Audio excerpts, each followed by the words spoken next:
out divisive political lines, formation of national army, economic development and wealth creation policy plans at household level.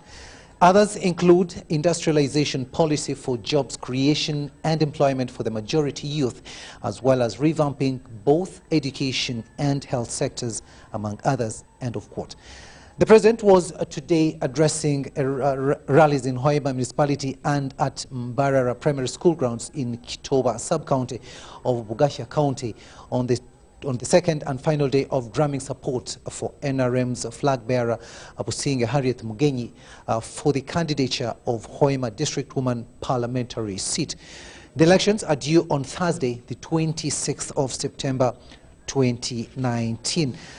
Responding to issues raised by Mr. Kiimba Mohammed, who is Hoima Municipality LC1 chairman, Mr. Museveni said that land wrangles between pastoralists and Bagungu community would be addressed by government. He also revealed that the issue of Hoima Municipality attaining city status has already been dealt with. He also revealed that Bunyoro University will have two campuses, one at Kagadi and the other in Hoima.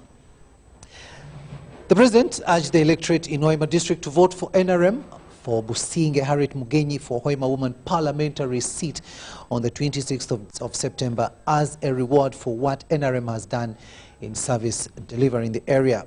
Now at Mbarara primary school grounds in Chitobo sub-county, Mr. Museveni asked the electorate in Hoima district and Ugandans in general to always look at people's leadership capabilities and the agenda of the political group one belongs to.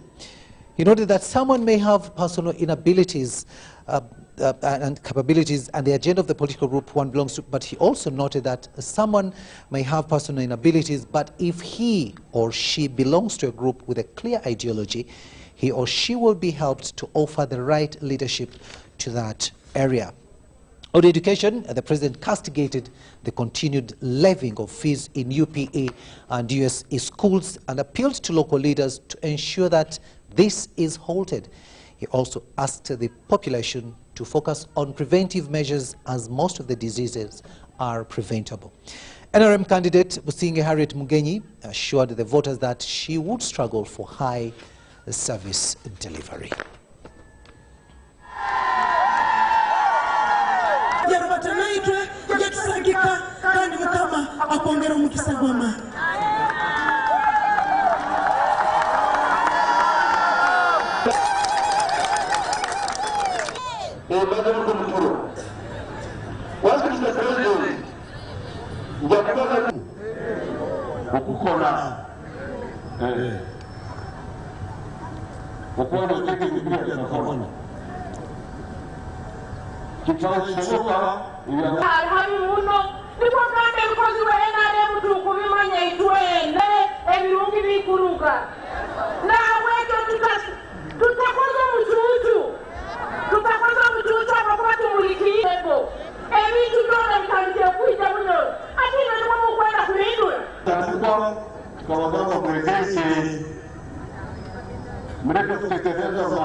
That was President Museveni in Hoima district. Now, the cabinet has approved the appointment of the 8 members of the National Surveyors Registration Board, chaired by Mrs. Jude Rugasira.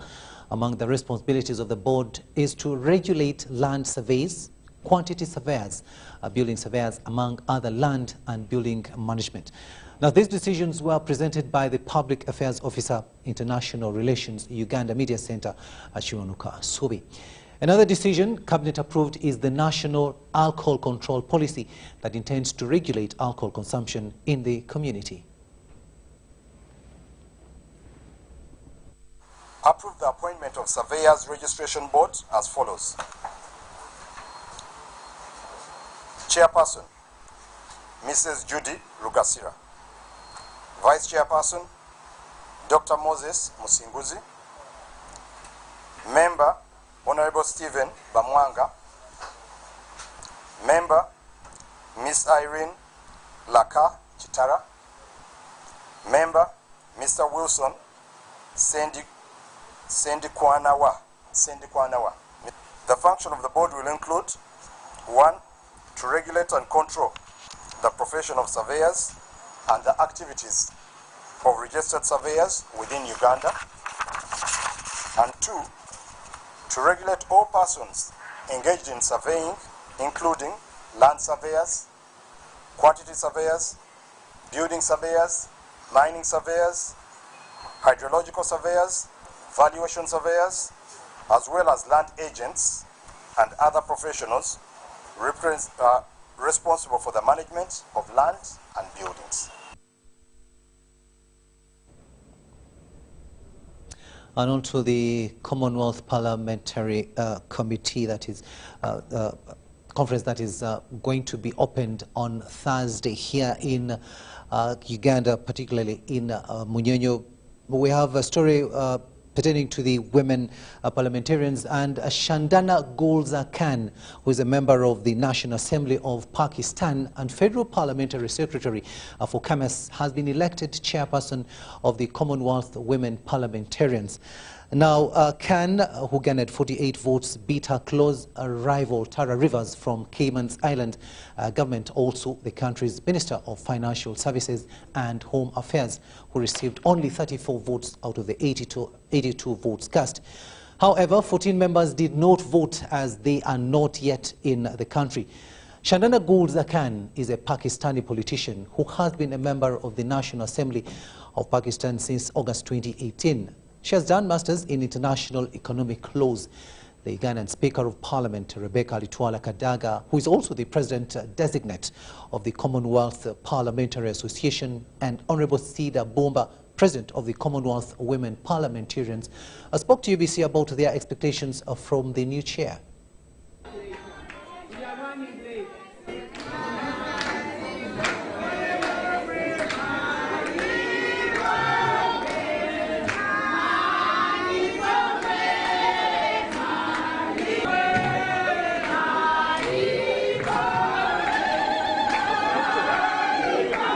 And 4 in the other, and there was massive support for Shandana. She got 48 votes, and Tyra got 34.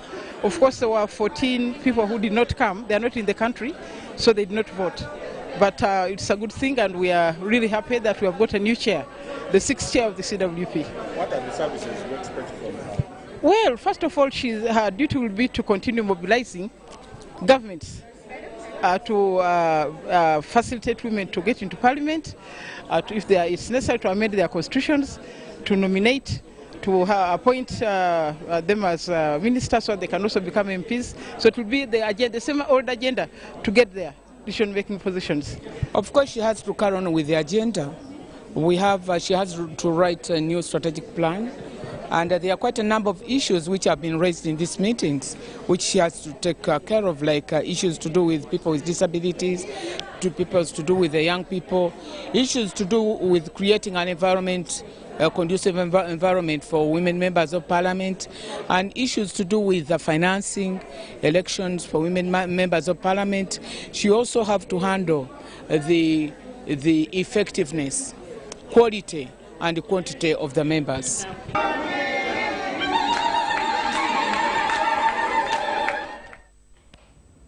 And we'll remain with the CPC momentarily, where some Commonwealth countries are still registering cases of harassment, especially among the women. Women are subjected to discrimination and opportunity to involve in mainstream legislation, affecting the number of those who would be interested in pushing for their freedom. Now, Ivan Kawa had a chat with members of parliament who believe the Commonwealth Parliamentary Conference will address this vice. I believe we now have a performance from the Commonwealth Parliamentary Conference is key in addressing matters affecting women in terms of legislation among the Commonwealth countries. Whereas women play a key role in shaping society and fronting accountability, they still face discrimination in their home countries. MPs doubling as observers in this week-long 64th conference stressed the need to involve the youth in matters affecting them. We have observed that it's more of the veterans speaking at the front table. Yes, we do need the veterans, but I think we cannot talk about encouraging young people to come on board if even where CPA meetings are happening, we are not seeing young parliamentarians playing visible roles. So for me, I think as we talk of voices in our own home countries, such as Zambia, Nigeria, South Africa, CPA needs to lead by ensuring that some of the panels, some of the chairing within CPA or CWP is actually headed by young parliamentarians such as us.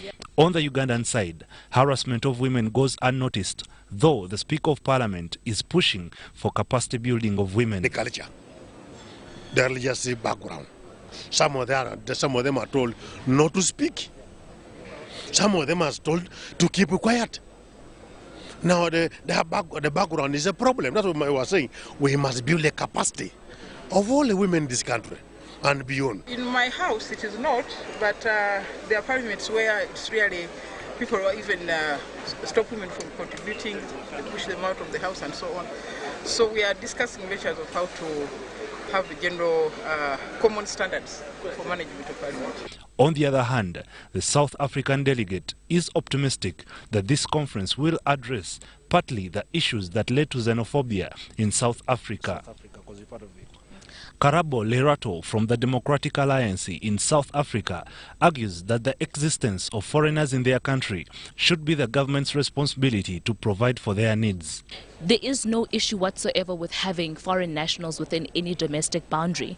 The problem becomes when the migration isn't documented, when you have people whom we don't know as government who they are, where are they, how do we then align our resources to ensure that if they're legally within the country, we're able to cater for them as well, or they become a population of the government's concern at the end of the day. So that's the thing. So border control is an important thing to ensure that we have people that come and can be protected by government, but economic emancipation and policies that are centered at enriching the people at the grassroots level are what's also important to ensure that when we have these kind of conversations, it's only conversations on how do we expand, but not how do we start from scratch and ensure that people are being catered for. Democracy speaks exactly to that. However, the plight of barring media from covering some sessions of the CPC and other engagements could be another debate among legislators. The job of the media is to make the rich uncomfortable and the poor comfortable. And so for me, I've always argued that the media has a responsibility to inform the electorates and the constituents regardless of our society at a local level in Zambia and other parts of the world, but also globally. So the media is very critical. That is why for me, I've always advocated that the media be given the freedom and also people be given the freedom to express their views. Ivan Kahwa, Ubc News at Commonwealth Resort in Munyonyo.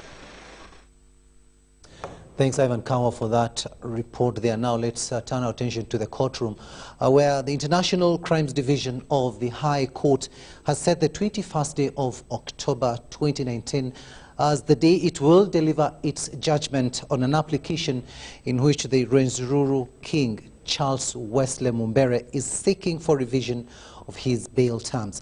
In the application, the embattled Rwenzururu King, Charles Wesley Mumbere, urges that most of his bail terms are too harsh, only applicable to a convict but not an accused awaiting trial. Now, some of the terms that the applicant is pressing hard to have them relaxed include, among others, the detention at his own home in Muyenga, which he terms as house arrest, state's refusal to allow the applicant access medical care for his eyes, limiting his movements to only the environs of Kampala, Wakiso and Jinja, as opposed to his quest to visit his kingdom, and withdrawal of his royal guards, who have since been replaced by CMI officials, among others. Addressing journalists shortly after the hearing, the applicant's lead counsel, Samuel Muizi, expressed optimism that the court will grant his client's plea. There is nothing like assistant king. So the only person who can run the Rwenzururu kingdom is none other than Charles Wesley Mumbere Musinga. So any allegation to the contrary is, I think, unfortunate and misconceived. The prevailing circumstances, the state actually itself said the kingdom is now pacified, peace has returned, investigations are complete. So it's against that background that we believe strongly that there is all the justification, as it states, to have him return to Kasese. The politics that they are stating notwithstanding, which politics is without evidence. We believe there will be justice on the 21st of October this year, that the conditions which we believe are stringent, which really stripped him of all his powers as a king, they'll be reinstated, and all his rights will be reinstated as provided for under the traditional leaders' law or the Act of 2021. That was King Wesley Mumbere's lead counsel ending that report there. We'll now take a short break, but we'll return with much more. Stay with us.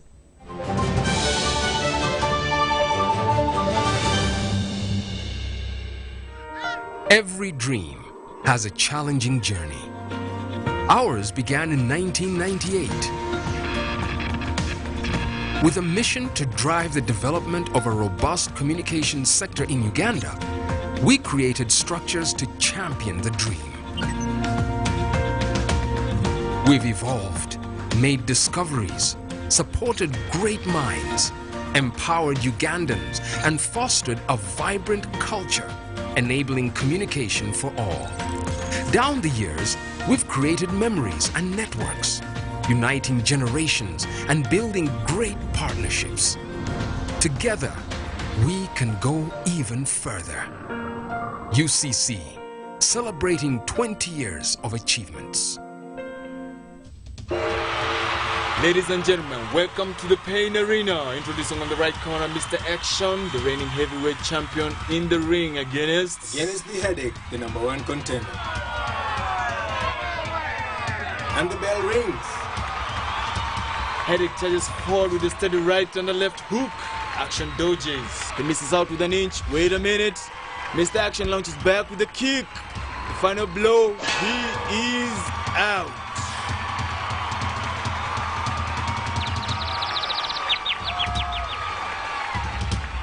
If symptoms persist, seek medical advice.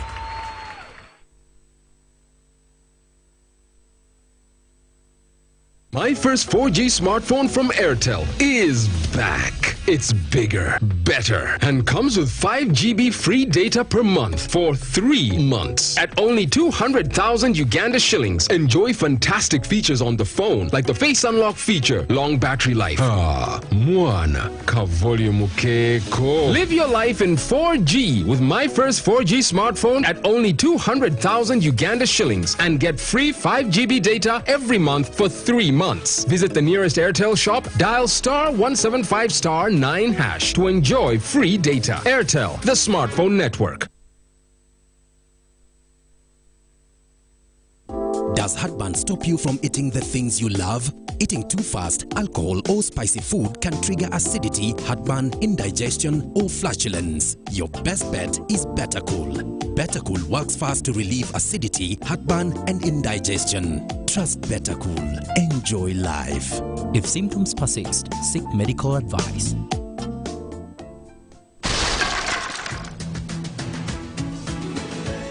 Measles and rubella outbreaks are still being reported in some districts in Uganda, putting the lives of our children at risk. In order to stop these outbreaks and maintain a polio-free Uganda, the Ministry of Health has planned a national measles, rubella and polio immunization campaign for all children under 15 years of age on 16th to 20th October 2019, starting 8 a.m. to 5 p.m. All vaccines are safe, effective, and free. Parents and caretakers are hereby asked to take all children under 15 years of age for immunization at the nearest health facility or immunization post. Ministry of Health also calls upon everybody to report any child with a fever and generalized skin rash to the nearest health facility or health worker immediately. This could be measles or rubella. This message is brought to you by the Ministry of Health with support from World Health Organization and UNICEF. I'm paying taxi, it's a civic duty.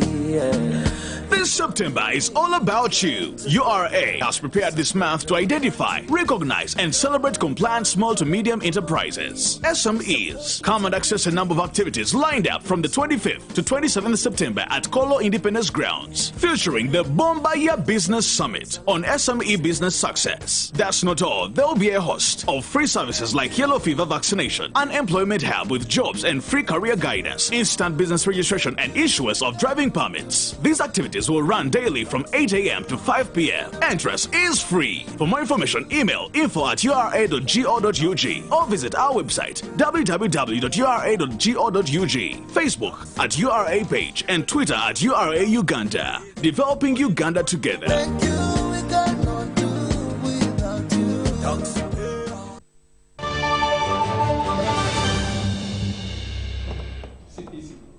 Welcome back from that break, and this is News Tonight here on UBC TV. My name is Edward Rukidi Kijanangam, and of course, a warm welcome to those of you just joining us.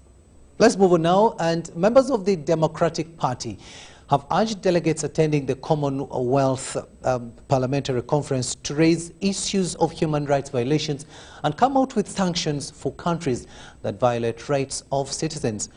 Michael Mabike said they want to see this meeting come out with resolutions that bite on the issue of human rights violations. However, the government spokesperson of Fono Opondo has urged them to relax and give the delegates an opportunity to witness the alleged human rights abuses by themselves since they are here in Uganda.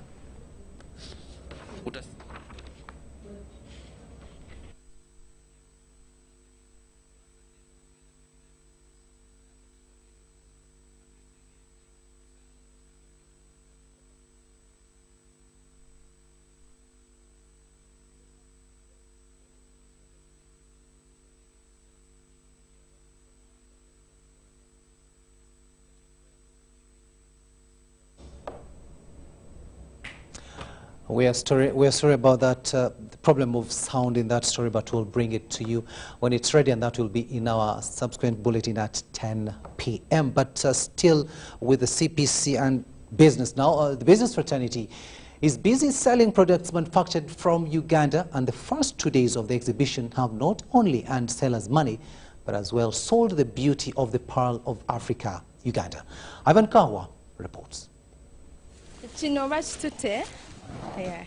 The Commonwealth Parliamentary Conference is earning the business fraternity money as many are up and down attending to customers.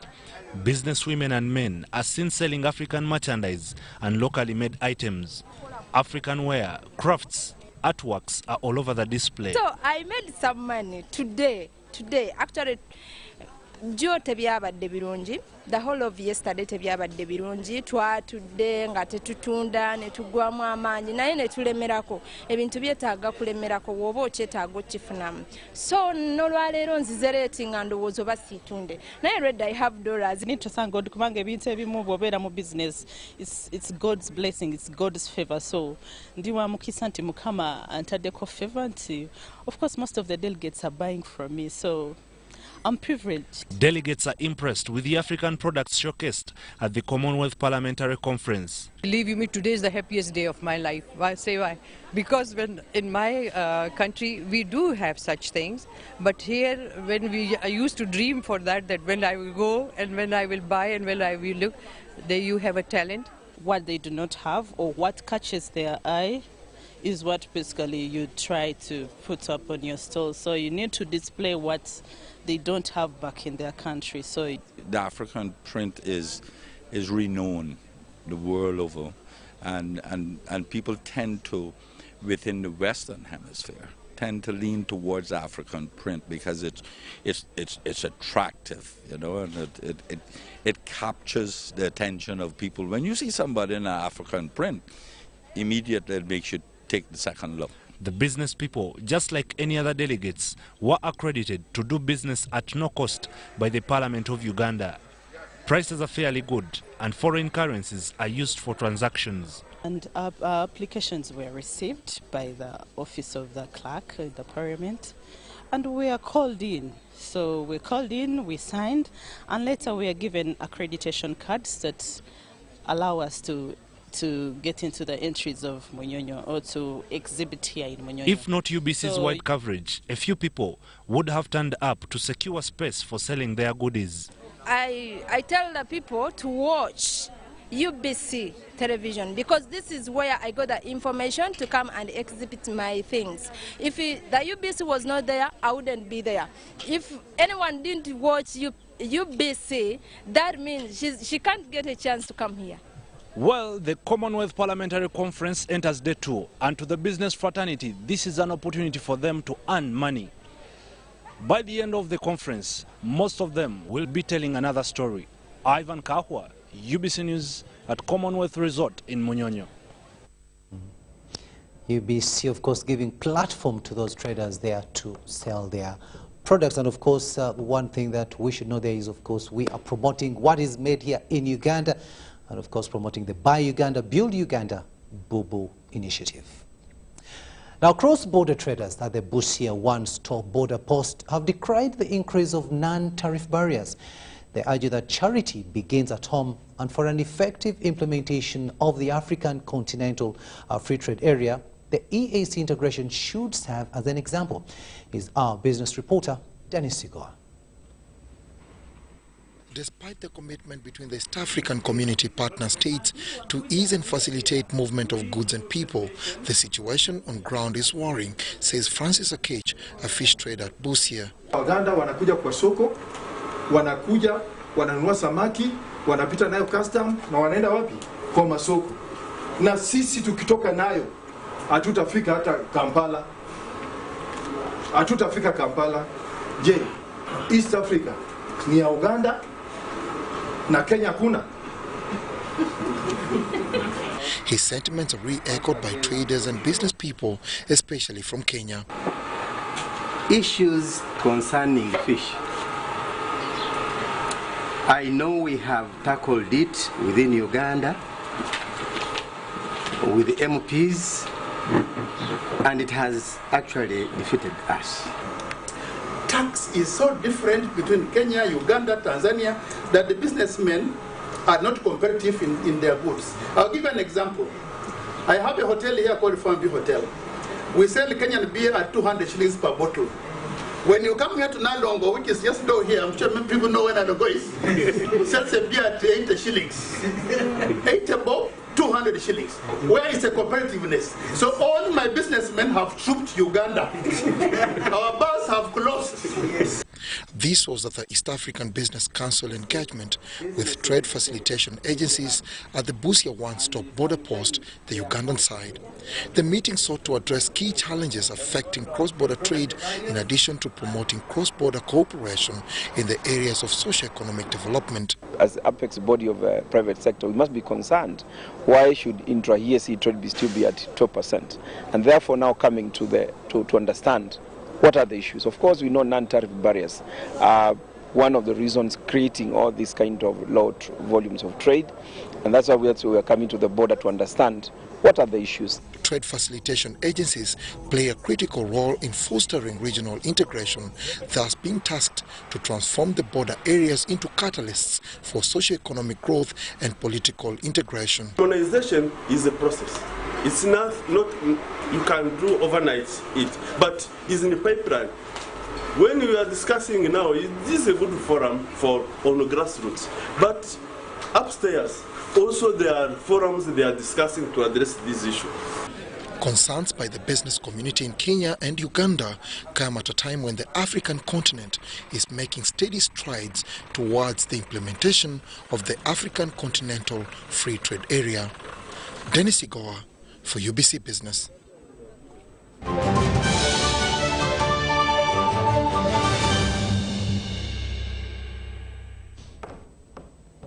Let's have an item on the sports scene, and we are looking at athletics, where after representing Uganda well at the inaugural Africa Deaf Athletics Championship in Kenya, Uganda's golden medalist Jennifer Nyakato has spoken to the public for the very first time. The 800 meters gold medalist, who also added silver in the 1,500 meters, was flanked by her teammate Andrew Odur, who won bronze in javelin to lift Uganda to 6th at the 10-nation tournament won by Kenya. Now, the two were at the National Council of Sports headquarters in Kampala. Take a watch. I thank God for this wonderful day. I'm very happy to be back home. We had a successful mission.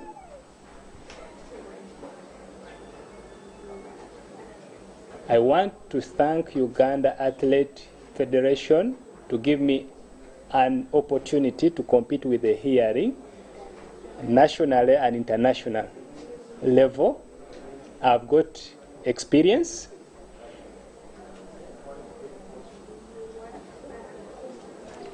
I want to still thank UEFA for 100 meters.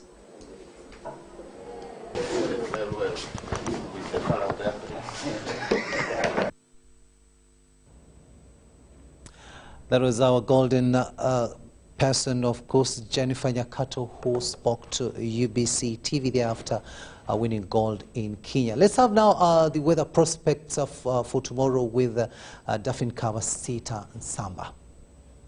Pleasure having you for this weather update. I'm Daphne Kawasita Nsamba from Uganda National Meteorological Authority. We started the day with sunny intervals in most parts of the country, though areas around Entebbe and southern part of the country we had hazy conditions. Late in the afternoon, most parts of the country had isolated showers. According to the report that received this morning, Jinja reported the highest amount of rainfall of 17.7 millimeters, and then Masindi had 9.3 millimeters. Checking on the satellite image over Africa, it shows that we are getting winds from southern part of Africa towards our country that is causing the hazy conditions that we are having, especially in the southern part of Uganda. Though we are still expecting rainfall because the rain belt is still over our country. For tomorrow, we are expecting to start the day with sunny intervals in most parts of the country, apart from some few areas in Lake Victoria where we are expecting isolated showers. Later in the afternoon, we are expecting showers in most parts of the country, apart from some few areas where we are expecting sunny intervals like the northeastern part of Uganda. Temperatures expected to rise to 30 degrees Celsius in the northeastern part of the country. In the northern part of the country, we are expecting temperatures to rise to 29, and then in our capital city, we are expecting temperatures to rise to 27. In Kabale, we are expecting temperatures to rise to 25. Going beyond Uganda, like Nairobi, we are expecting sunny intervals. Sunny conditions expected in Dubai and in New York, and then in London and Paris, we are expecting showers with temperatures rising to 20 degrees Celsius in London. That's what we had in our store. Continue tuning into UBC. I'm Daphne Kawasita Nsamba.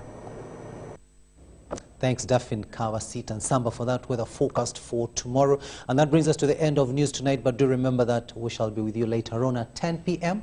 See you then.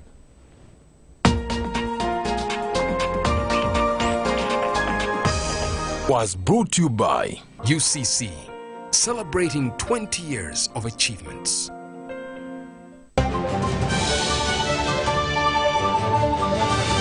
Brought to you by Better Cool works fast to relieve acidity, heartburn, and indigestion. Trust Better Cool. Enjoy life. If symptoms persist, seek medical advice.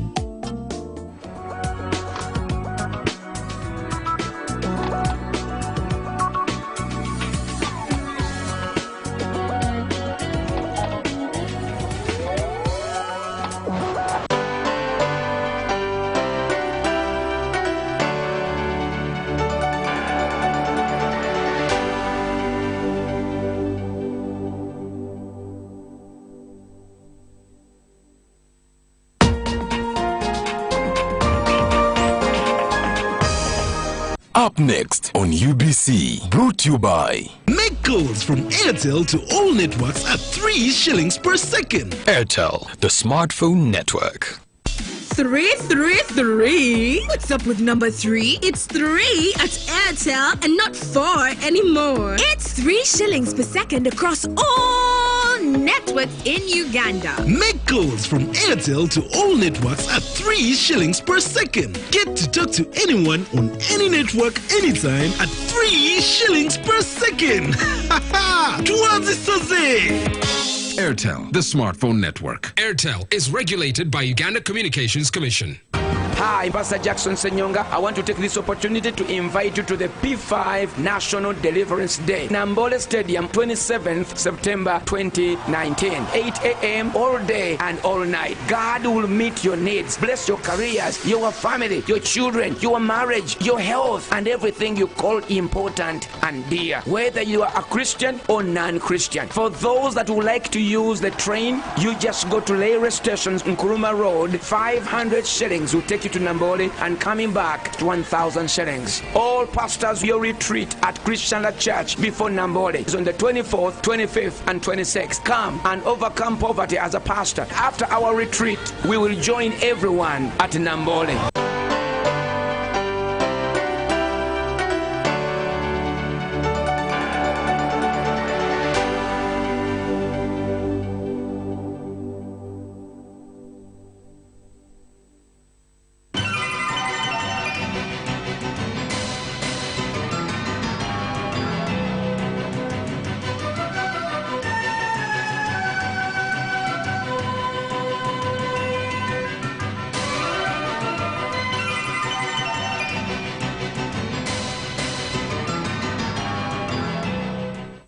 Welcome to this new edition of Business Africa, your weekly program dedicated to the continent's economic news. As usual, you can win $150 in our Business Africa game. More details later, but first, the headlines. Only 1 to 2% of Africans have insurance, with the continent's growth showing no signs of flagging. Insurance companies are out to conquer new markets. Panda white pepper is one of Cameroon's treasures, and the spice is highly sought after outside Africa. A child's place is not in workshops or fields. In Ghana and Uganda, no effort is being spared to get these little workers into the classrooms.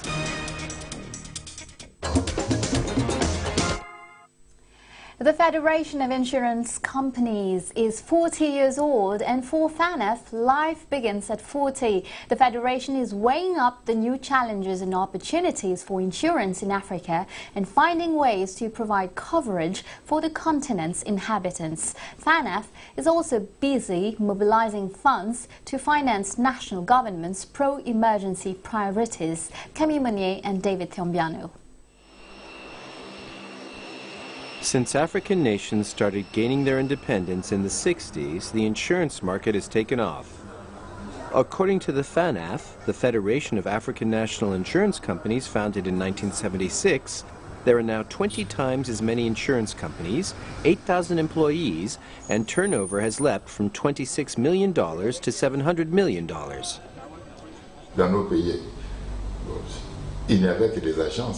Our countries had agencies, subsidiaries of major French groups. Now most of them have become national companies with their capital and headquarters based here. I think the FANAF has done a lot to encourage that. FANAF is indeed the main reason why African insurers have risen to prominence. The Africanization of the continent's insurance companies has seen African executives gradually making their mark in major European companies inherited from the colonial period. In the beginning, it was essential to be able to mobilize capital to finance fledgling African economies. The brains behind the FANAF project were Senegalese, Ivorian, Gabonese and Congolese nationals who are running national insurance companies. These people were getting little or no support from outside their respective countries. They realized that strength lay in unity, and that together they would be a force to be reckoned with. Their strategy has paid off, but there is still a lot to be done. It is estimated that half of Africa's working population has no insurance. Market penetration in our countries is still very low, at 1 to 2%. There is plenty of scope for insurance, with a lot of property and goods still not covered. For over 40 years, the FANAF has been working with its members to develop a sector in upheaval and lobbying lawmakers to change legislation. In the 1980s, the professional association called for an African approach to compensation for personal injuries, for health-related issues, and for victims of road traffic accidents. Member nations also passed laws to make sure rates were better adapted to an insuree's ability to pay. We will need to attract a lot of savings if we are to have any impact on funding African economies and to make sure the continent does not depend on the World Bank or the IMF or the West to finance its projects. I'm confident that given the right fiscal framework, the African insurance sector will be able to build capital that can be put to use, financing the kind of projects that will make Africa an emerging continent.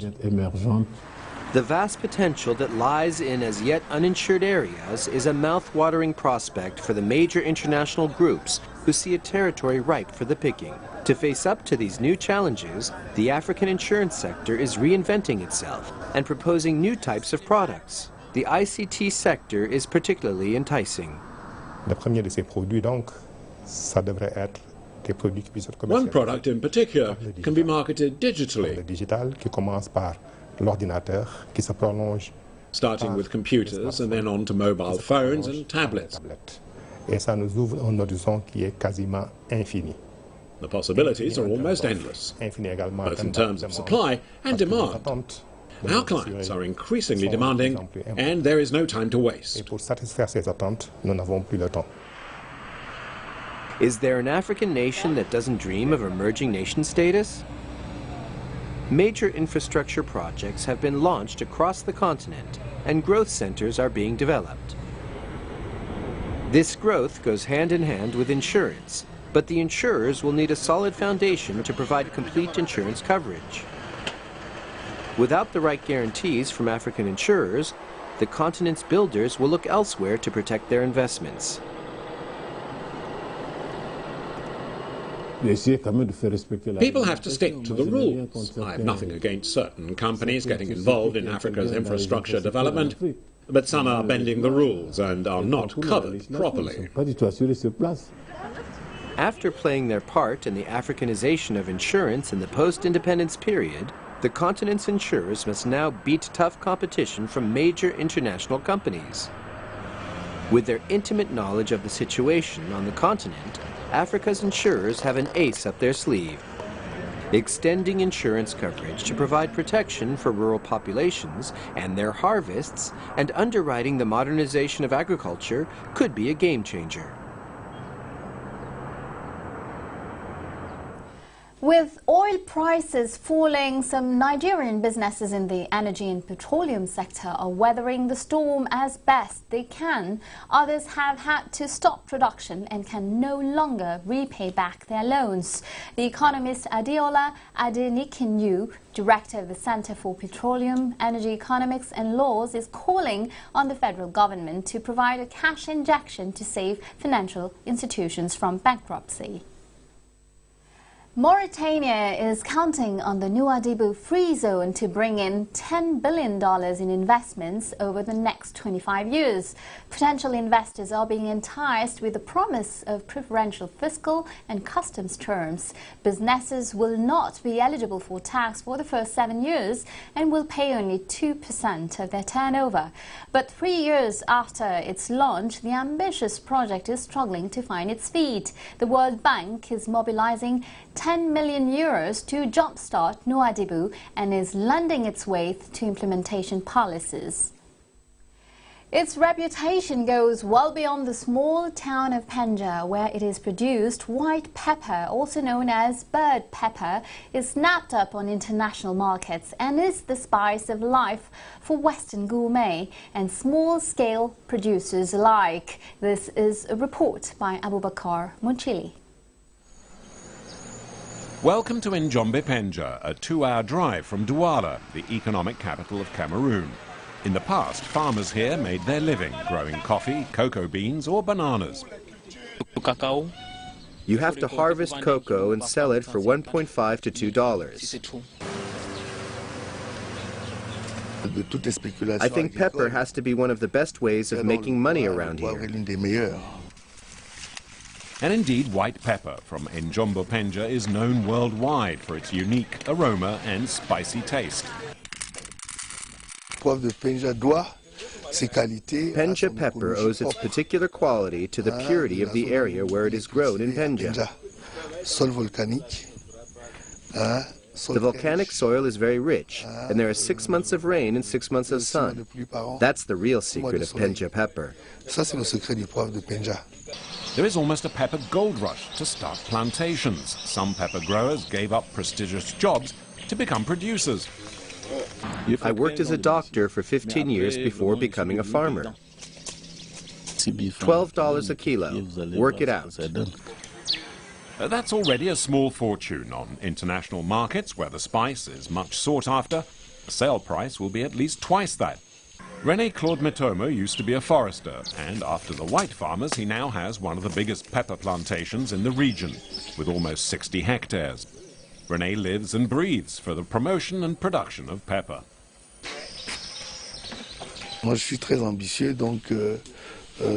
I'm very ambitious. Every year I reinvest all my earnings in my plantation to make it bigger. That's an average of $7,200 per hectare. Loans are not easily available to farmers, and the production of green, black, red or white pepper requires large financial investments and knowledge of production techniques. Once the farmer has planted his first shoots, he will have to wait 5 years before making his first harvest. This long period, prospect of having to work each day in the fields, didn't dissuade this woman. Rosalie is known as one of the most dynamic women in the pepper sector.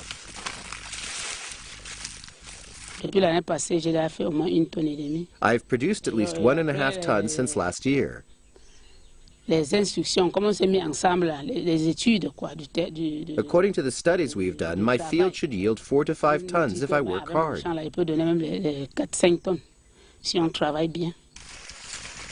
The pepper harvest is snatched up on the local market by perfume makers for the spice's aroma for use in pharmacopoeia and in restaurants, not to mention households.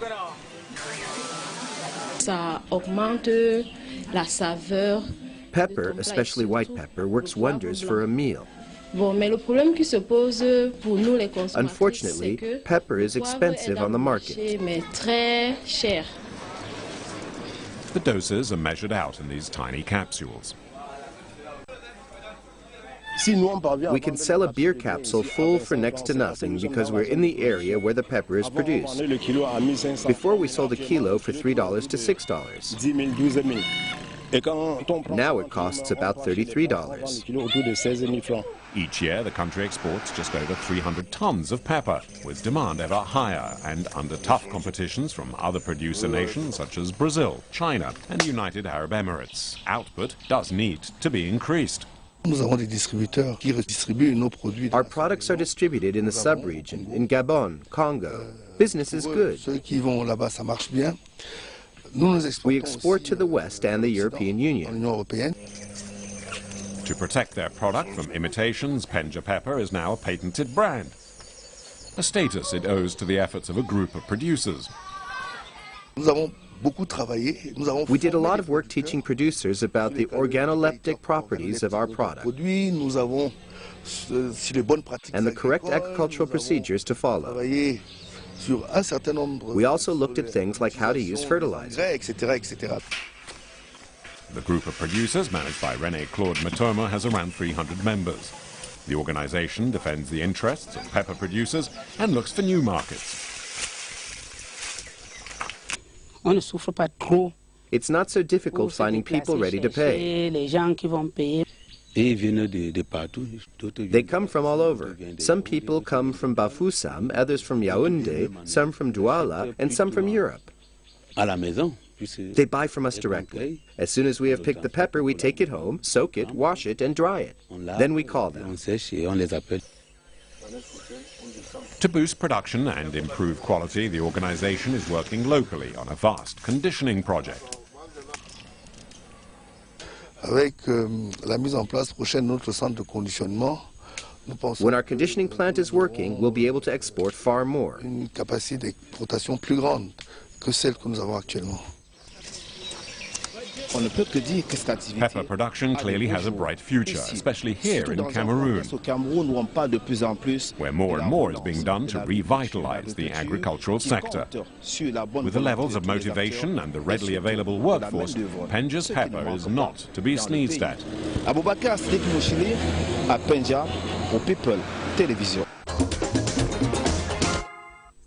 Welcome back to Business Africa. Madagascar earned $280 million from its vanilla trade in 2014, and yet the lucrative sector is under threat. Keen to take advantage of a mouth-watering market rate of $250 per kilo, producers are often harvesting the vanilla pods too soon. The practice risks affecting the spice's quality and delicate aroma and could ultimately turn away international buyers. But Madagascar is still the world's #1 producer of vanilla, and Antananarivo, determined to keep it that way, is taking steps to stamp out premature harvesting. You are a young entrepreneur working in new technologies. You're developing software to improve the quality of people's daily lives, but you spend your precious time chasing after funds. Well, join the Entrepreneur Club. The website, an initiative by the Orange Group, will help you find the answers to your questions. Catherine Fluva gives us her user's guide to the site. Ce site rassemble tellement d'informations. The site has such a wealth of information that you might think you're going to get lost. Far from it. Niveau de maturité, si vous êtes une start-up en Afrique et au Moyen-Orient, if you have a startup in Africa or the Middle East, and whatever level you are at, whether it is still just an idea and you want to test it out, whether you just have a project and you want to know what status you should choose and how to go about registering it, or maybe you're further on than that. You already have a startup and you want to know how you can raise capital. Comment lever des fonds pour aller plus loin, comment créer votre équipe. Or maybe you want advice on team building or looking for partners. Then all you need to do is type entrepreneurclub.orange.com. Once you're on the site, you have 3 different boxes that each correspond to a different level of maturity. These are, I have an idea, I'm building a project, or I'm running a startup. As well as these toolboxes with practical advice and contacts, you also have the Orange team on hand to help you. 3 months after launching an $860,000 fund to support the best new information and technology projects, the Ivory Coast is pressing on with its policy to encourage ICT development. In a bid to establish itself as one of the continent's trailblazers in the field, Yamoussoukro has just launched the Smart Up Foundation with backing from Microsoft and Unido. The best 50 young innovators from among 800 candidates will be the first to benefit from the initiative. The happy few will be installed at the Grand Bassam village of new technologies in Abidjan, where they will receive 24 months guidance to help them develop their ICT projects. A hydrogen combustion battery powered by heat and water. A South African company, Impala Platinum, has just unveiled its revolutionary prototype. The batteries will be tested in the northeastern region of the Rainbow Nation, where the company intends to use them to power its platinum refinery in Springs. Once the invention goes on sale, it should help revitalize a platinum sector at its lowest level since 2009. Impala Platinum accounts for 22% of worldwide platinum production. According to a report by the International Labour Office, there are 50 million working children in Africa, mostly in the agricultural sector. Public authorities, media, local populations and the youngsters themselves are joining forces in Ghana and Uganda. In Ghana, it is estimated that between 800,000 and 2 million children are victims of exploitation. That's almost 10% of the total population. This deep-rooted problem is difficult to combat, but there are solutions. They come from the increasing number of organizations working in the field to persuade families to find other ways to send their children to school.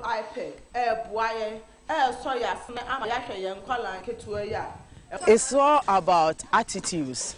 It's all about behavior. It's all about socialization process. So it's not something that you can help people to change. So you have to sit down with them. You have to explain to them the need to support the children to go to school. They need to treat their children as children. And when they understand, then they will help themselves to solve their problem. So we are not here to accuse them. We are here to draw their attention to see the problem from far. Sometimes the children themselves take the message to the streets, breaking down taboos and bringing the subject out into the open. Why won't you ask her why she is crying? You, the mother, you should ask her. When there is a problem, you can't face it. Adelaide, what's wrong with you? Come closer to me. I'm talking to you. Do you think I'm mad? Adelaide, what is happening?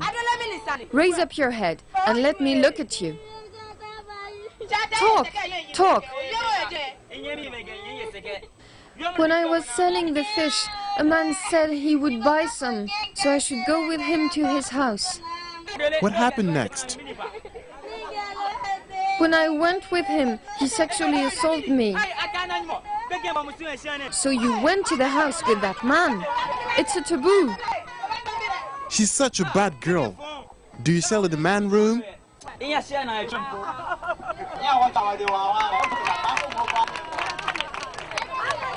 On this beach, just a few meters away, children work for local fishermen. They are a cheap, uncomplaining source of labor and are ready to do their master's bidding.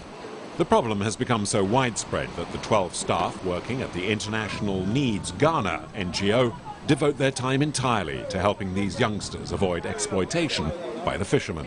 They use a lot of the kids, both in the sea and also outside, at the shore, because they use the kids as they go in fishing to help them take out some water from the canoe.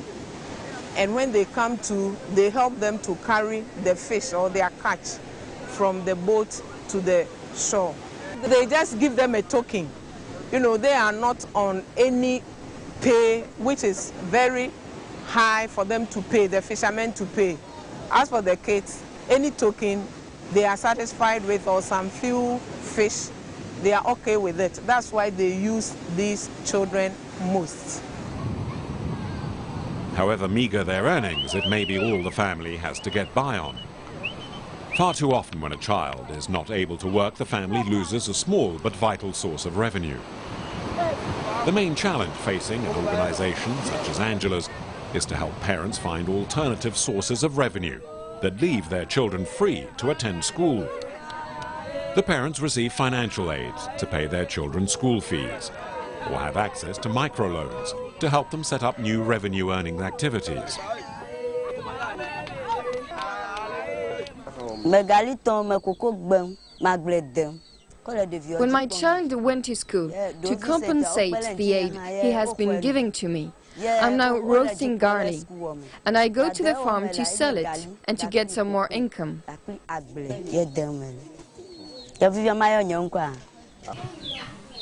The association keeps an eye on the family's changing fortunes.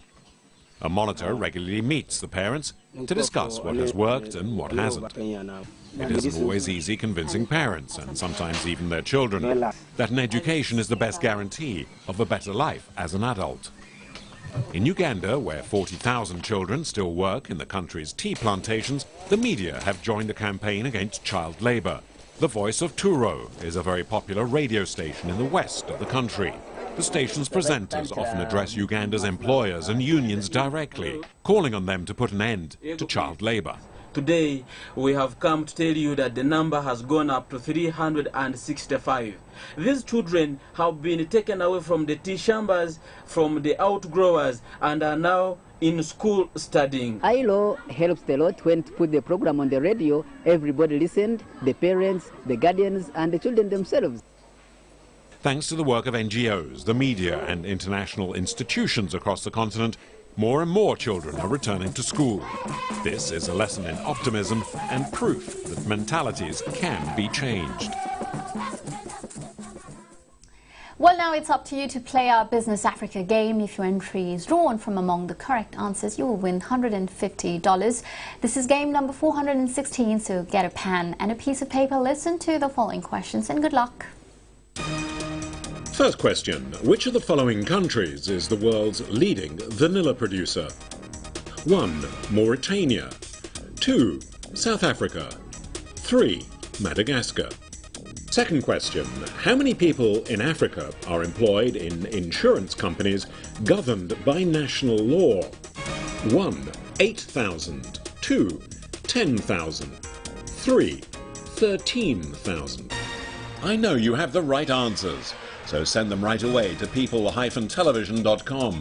Answer the questions, fill in the form, and good luck. You can also send your entries to the address now on screen. Well, don't forget to send your answer along with your name, address, telephone number, email if you have one, and the number of the game you are entering. This is game number 416. The winner will receive a money order of $150, as does today's winner, Frederick Awino from Kisumu in Kenya. Congratulations, you gave the correct answers to game number 412. The questions and answers were as follows. The first question. To be rated very clean by the NGO Transparency International, how many points must a country score? The answer, 100.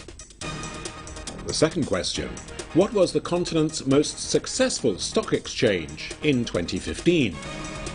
And the answer, the BRVM. Well, folks, that's all for today. I will be back next week, same time, same channel, with a new edition of Initiative Africa. You can catch the show again on our website at www.business-africa.net. Until then, take care and see you next week. Goodbye.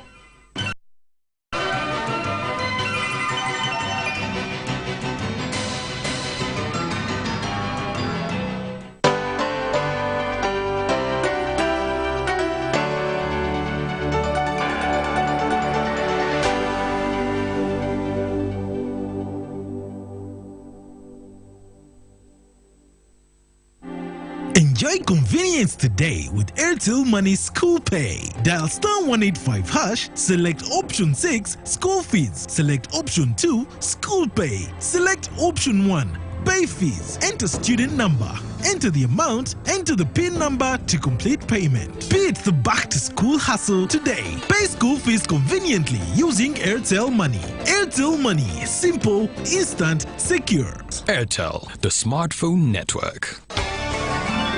Inspirational moment with Pastor Jackson Senyonga of Christian Life Church, Kampala. You know when night comes, Kampala yona ne Uganda taliko okutya. Nga batya kitta bantu. They fearing to be killed. Nekiwamba abantu and people taking them captive. Era mwe bannayuganda mbabuulira. Ugandans, I tell you, bw'oba olina emmotoka gy'ovuga, if you are driving a car, nga tonnatuukaka, before you get home, beera ku ssimu, be on phone, olaga nnyingira kaakati, tell them I'm coming now. Bw'oyingira bw'oti nga ne geeti yagguddewo dda n'oyingira bulungi mu kifo ky'okulinda ku geeti yo. As you enter, the river will have opened, and so by the time you reach, you just enter. Obwo bwe bukuumi bw'oyinza okwewa. That's the security you can give yourself. Naye waliwo obukuumi obulala. But there is another protection that God is going to secure you with. He will not allow your heart to fear your enemies anymore, in Jesus' name. You are not going to die on your gates. Your child is not going to be sacrificed. Yes. God is going to give you the grace to believe and don't fear. Remember this. Pastor Jackson and Eve Senyonga of Christian Life Church, Makere Kavule, Kampala, invite you to the P5 National Deliverance Day 2019, 8 a.m. to 6 a.m. all day, all night. Come and be delivered from poverty, rejection, suffering, generational curses, bad dreams, false prophets, and witchcraft. Uganda Libre has reduced its fares on that day as little as 500 shillings going and 1,000 shillings coming back.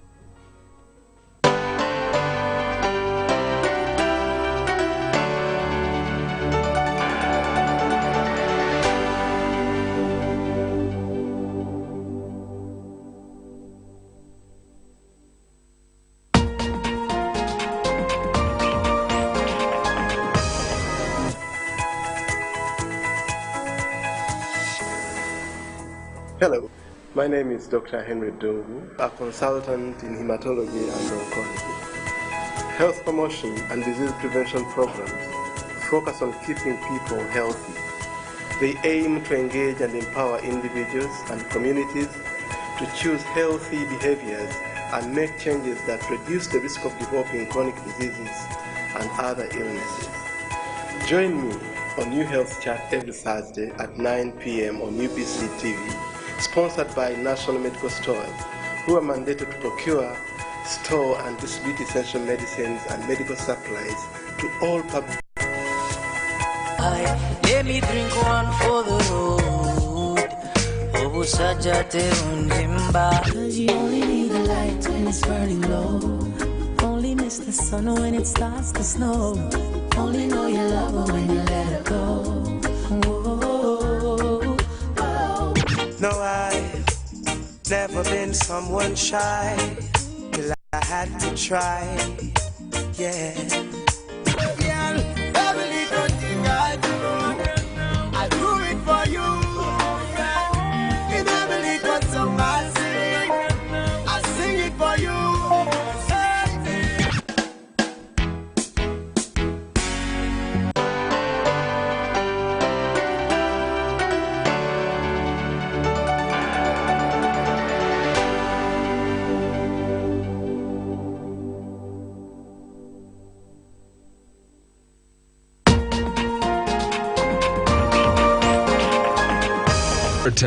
Is back. It's bigger, better, and comes with 5 GB free data per month for 3 months. At only 200,000 Uganda shillings, enjoy fantastic features on the phone, like the Face Unlock feature, long battery life. More. Live your life in 4G with my first 4G smartphone at only 200,000. Shop, dial *1.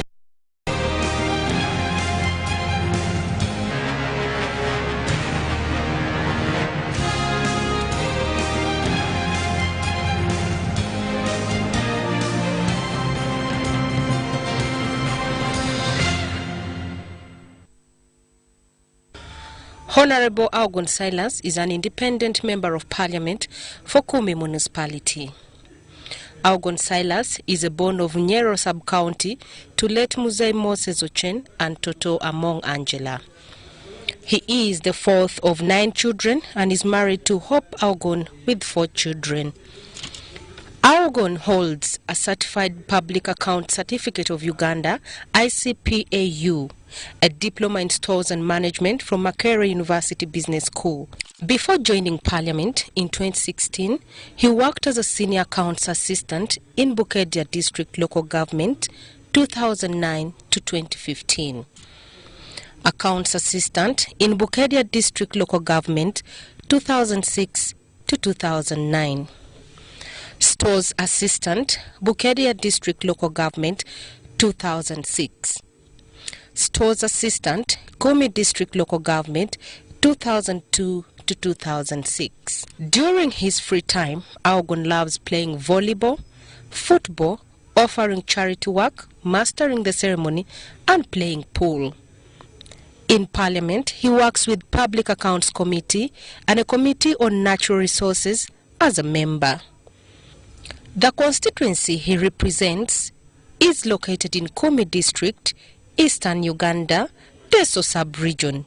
It has a total population of 255,500 people, of which most of them are farmers.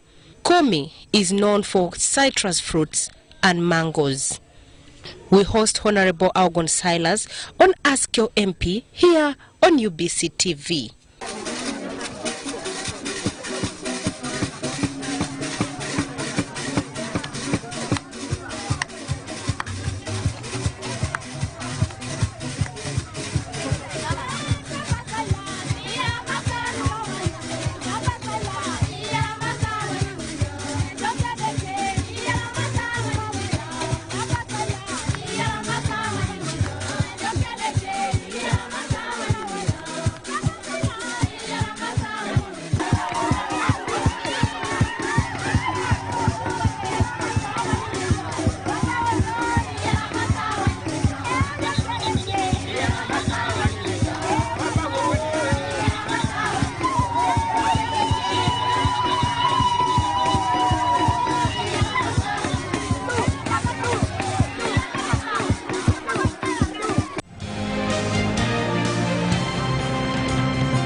Welcome to Ask Your MP here on UBC TV Inspiring Uganda. My name is Oluka Jamila, and in this particular program we bring to you your MPs where you can engage with them, get to talk to them, get to ask them questions, get to understand what they have done so far in the constituency in the last 3 years. Toto yoga noi ngabe kon kiron madudu jois da baja pakine tia ija iboistina kara kaisara lokal. So otoma kaisara anu kanyuna jene ngwanji members of parliament nuepo inyo pero de alimu na soma ekusi MP de gitakina kedanu che eme ekose MP la kwa na para chanu ingara kiti so toma kirosine nuepo aina pakini da elosa jauni Apollo sare dakina ne arai daki kosiboro arai tota so ai deme siboro anai teleme se mosa konya buko le president ijuke balo aneje aradi sibe mami tungalo akolonge lemeti sirginari boye to road konya do kopoka na bongi bore ngini ni jasa ne tingita sai kona yi ai teleme mosa ngini paran so mam si jeni be akira ngone ringe jasi arabe president joko neti ebe to ngali boeta kolongo le matenyo e mosa ngese jasa tionsi ne dobodo kwana ikoto ngoja ngite ekon MP ange sata renwe polok inyo pelos jangiti ngesi mama tanwe poni lo sa ngiti ngesi na renga rakiti ngesi so jeni ngesi kosi chani no ikoto se to limi ngesa ngara kini so ko tare dakino ngini ne dakita isani e ko to ngesa e keo na limo kitu ngale jasi ne kumi municipality ebe to ngali boeta kalome na kitare dakino ne tiono achepa kimiji gela tage na tupuruj konya baka jo le misirigin we mosa le misirigin we mosa asoso do kali akosi e poatio kisho e pola deke pola tenye pole somero so de iponya jai fosingane bo le misirigin koto de sarte mar be MP ke de president chamate sa le me mosa kolong.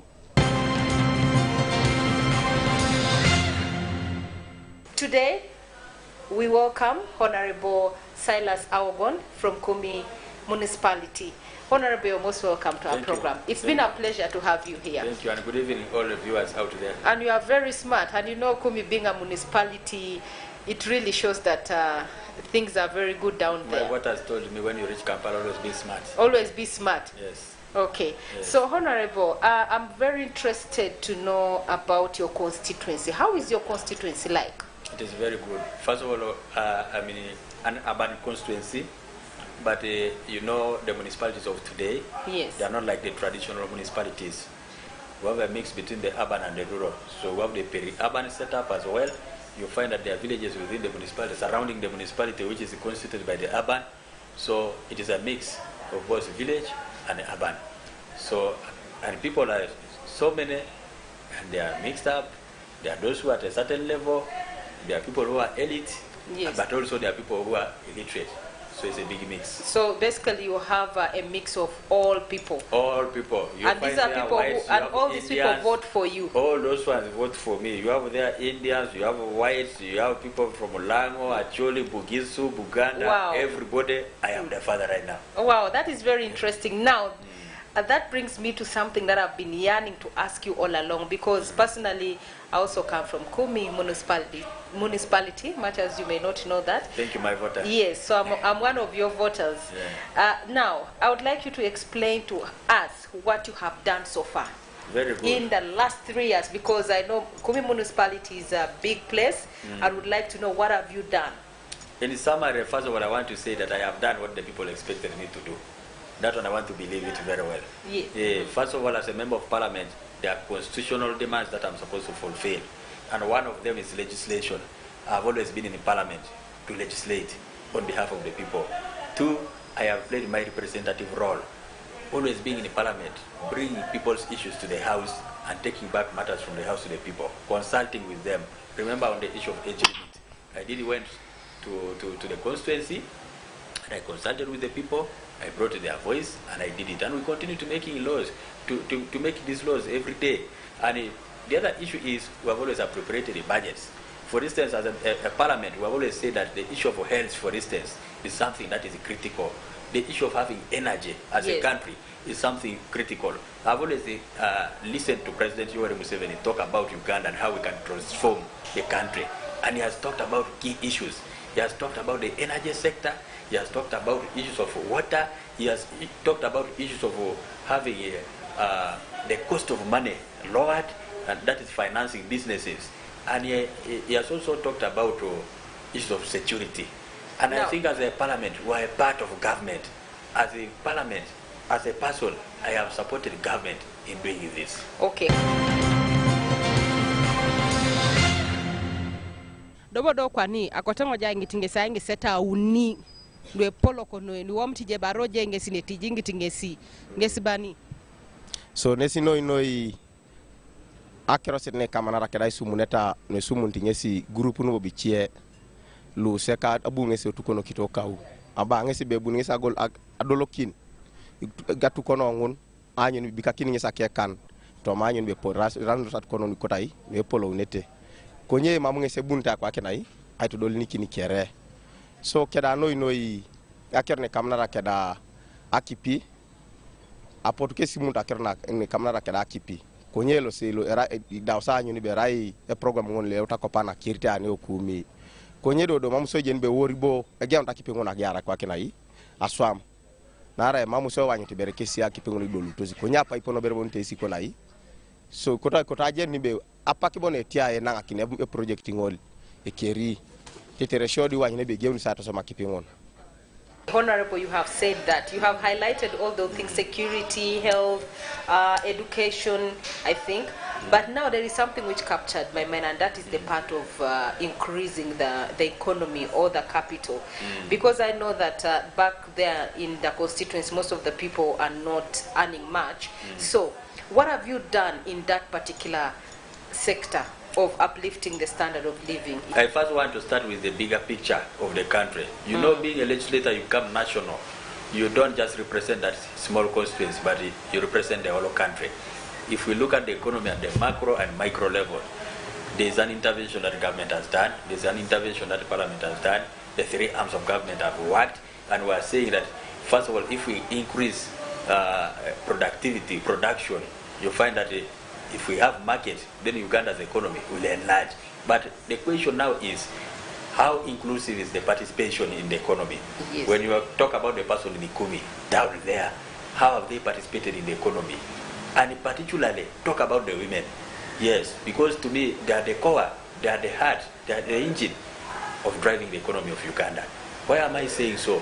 They are diligent. When the woman is down to do something, they always have to accomplish. And I have known women for working hard and being less corrupt. Erro irotini temono inirotin. Igilono di gilono college sai monyano. Bunye so gwaite mono kinisi gilon. Masi so kwa na kipinu igilon. Aso akiro to bonina asani ni kopana. Edauna ngunu ajauto road. Mambere sedo mwodi. Kanya itachi tiso.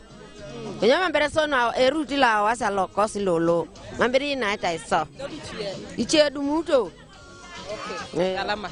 Obwe pi koleto obuo limono ke sangore be imori kikino sangoro grupu nu ai wadika uni e bete ngabunera korana ine sasane na doko pana de jangoro no ada utai wadika uni dachi e mami wadika ona. I want to take you to the personal personal interventions, because you know that is also critical for people to, for voters to know who you are. They need to see what you have done, and what you do defines you. Not who you are actually that defines. It is what you do that defines you. Yes. And I have done a lot. One, if you talk about the women in town, I can tell you I have been supporting those small groups. For instance, in our I can say the taxi park, I have women who deal in selling oranges. I supported them. And are you talking about the women who are always in the they're always along the road there. Those are people who are struggling to be a part of the economy of Uganda. Sometimes the economy can forget them, but as a member of parliament, I remember them. I remembered them and gave them something. There's also a team there that deals in chicken. They sell chicken along the road. I said I must be able as a member of parliament. It is not my legal duty, but I can do something for my people. So that they become a part of what? Economic participation. The women set up their structure of leadership where they have a chairperson, they have a vice, they have a general secretary, a treasurer, a mobilizer, and what have you. Once they have done that, they call other ladies for a meeting, and then they contribute money. Each of them contributes 13,000 shillings. For breakable plates, not plastic plates. Okay. When you talked about plates, I thought these normal plates they usually use in burial. No. It is the ones you can use in your house, even in Kampala. Like now, if you go to their homes, they can serve you with that. And there are so many. Now, I can challenge anybody to go to Kumi municipality. When you go to those so-called villages, let me tell you, you get a lot of plates there. There's no woman who is going to beg for plates. I have changed the whole situation there. So I've told people to hell with these plastic plates. You must only use them if you really must. Otherwise, I've intervened.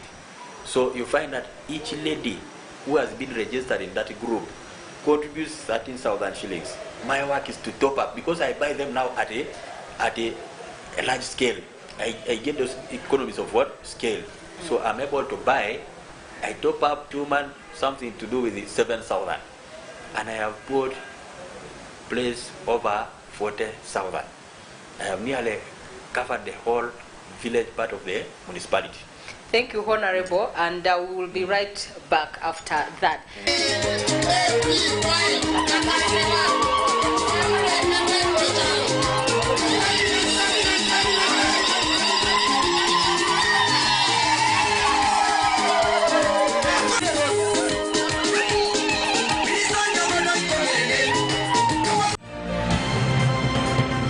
333. What's up with number 3? It's 3 at Airtel and not 4 anymore. It's 3 shillings per second across all networks in Uganda. Make calls from Airtel to all networks at 3 shillings per second. Get to talk to anyone on any network anytime at 3 shillings per second.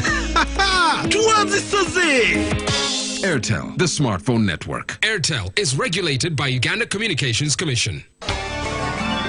Inspirational moment with Pastor Jackson Senyonga of Christian Life Church, Kampala. When you read the Bible, parents are able to release a blessing upon their children, or they can cause a stumbling block. We can suffer generational curses.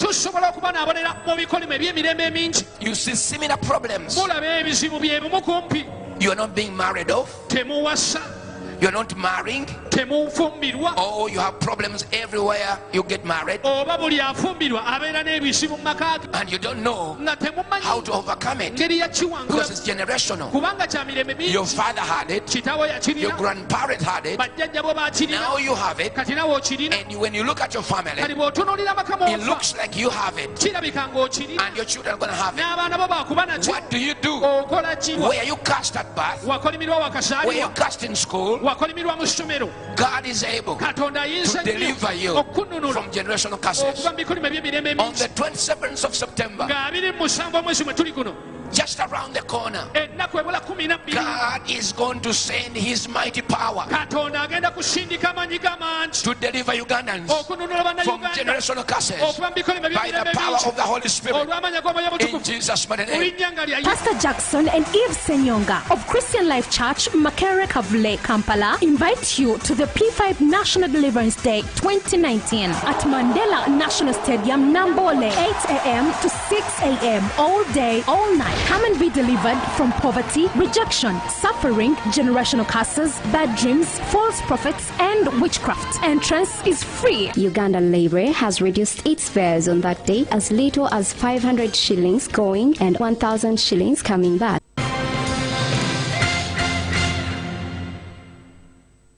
Welcome back to Ask Your MP. My name is Oluka Jamila, and this is UBC Inspiring Uganda. Right here in studio is Honorable Awogon Silas from Kumi Municipality, and I'm glad to have him here today. Honorable, welcome back again for another session of Ask Your MP.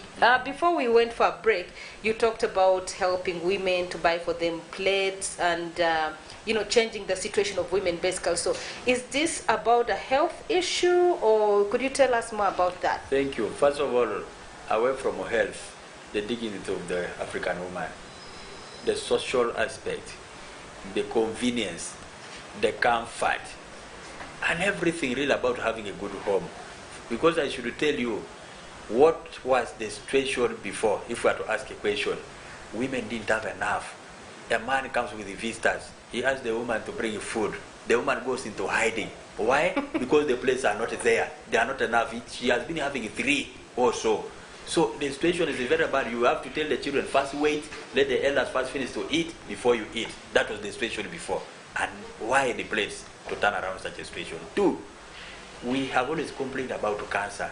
And there has been that rumor that there's a relationship between the spread of cancer and plastics. So I thought it wise to deal away with the plastics and really help my women in my constituency to get breakable plates. And I have seen it working very well. The women are getting plates. So if indeed it's true that these plastic plates have also been a part of causing mayhem in terms of cancer, then I'm dealing with it. Yeah, okay. That is very interesting and very fulfilling, Honorable. Yeah. Now, I would like you to tell us what have you done for the youth? Because, right now, you can't run away from the part of the youth, because everywhere you go, it's a slogan. Yes. People say youth, youth, youth. I don't want to say other things about the youth, but they are the most energetic and they are group the in most Uganda. interesting. They are the most interesting. And there are predictions that by 2040, the number would have, multiplied beyond. So how are you helping us to deal with the youth? First of all, the youth have benefited most from me. Why?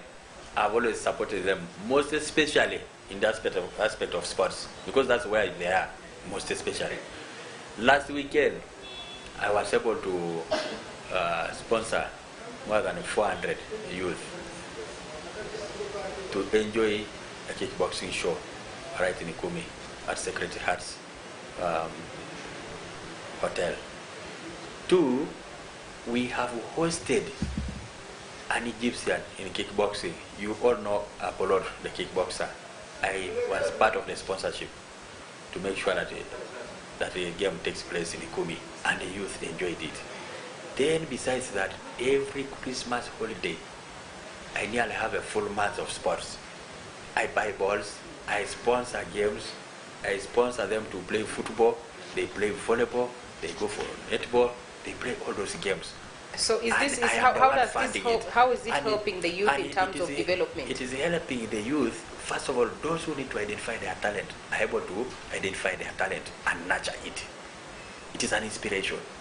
2, when they get engaged in sports, they forget of the criminal activities that could be taking away their mind.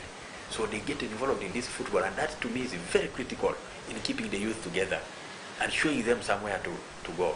But besides that, from my education support to the constituency, most of the beneficiaries are youth.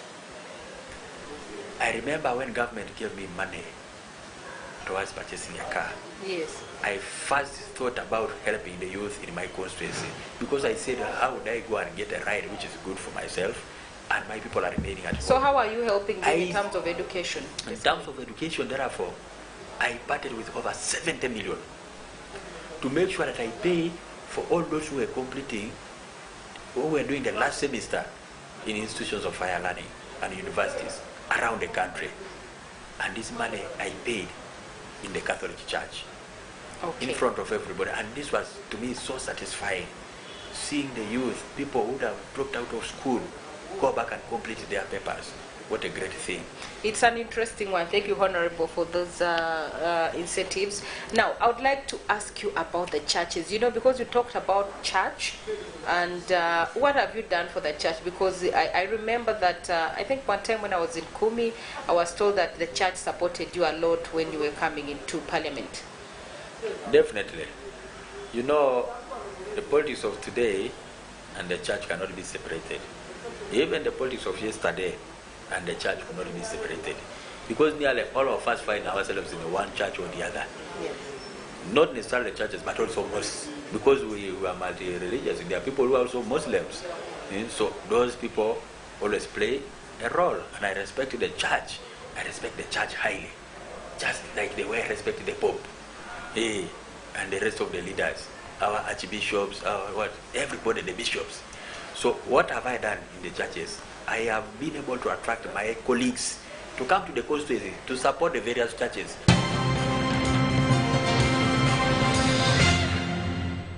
We have been trying to build a church, but we have not been able.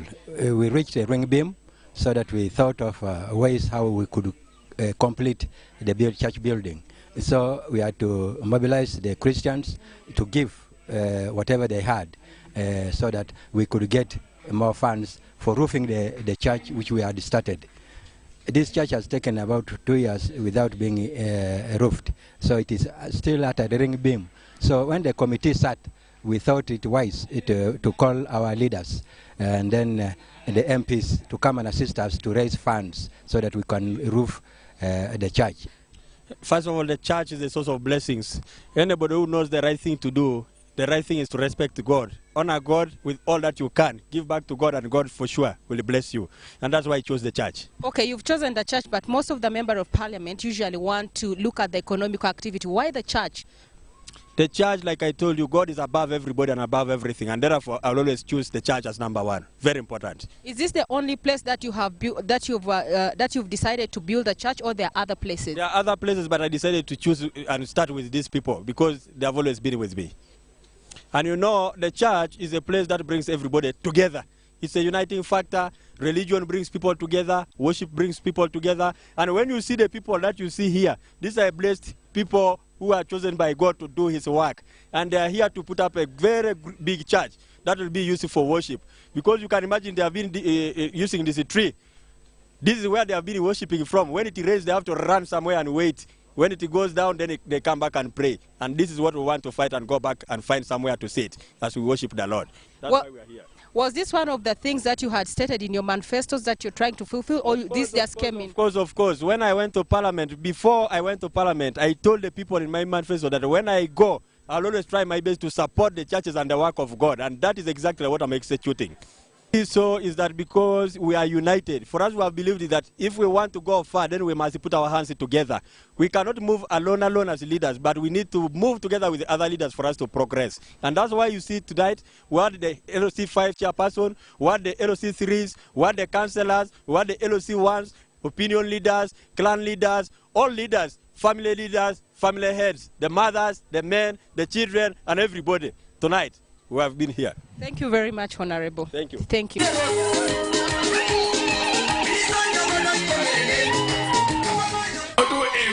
I do get over it will allow that. I'm a Solomon, who do get over it will allow that. According on Noi, I shall lamkin on a check Silas out. Baba is a Nini do petika oni ibaba kake kuana. Apara jana lo zasani lo tona kala yana ngo. Kwenye deke dauna isek tuna sek. Hallelujah. Amen. So Mandela ya bozu welcome. So akono ina kina ya kona kokoro chot na ilosi yote dara pero je pone lo ikoni ai.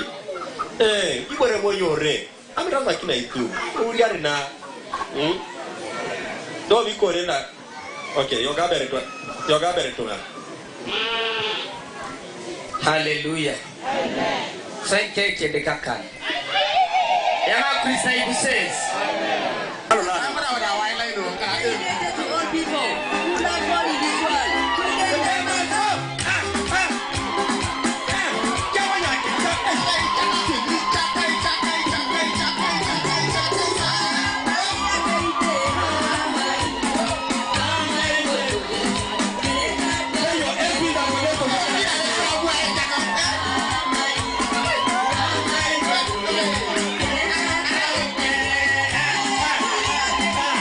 For instance, in 2017,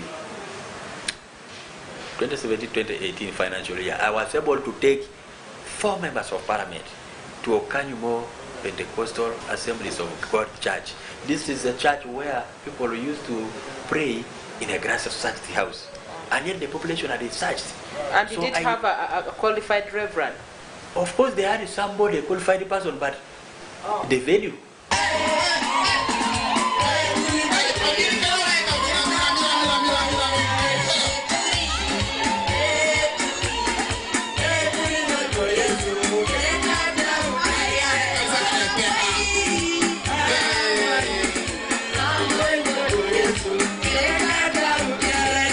Church of Uganda name.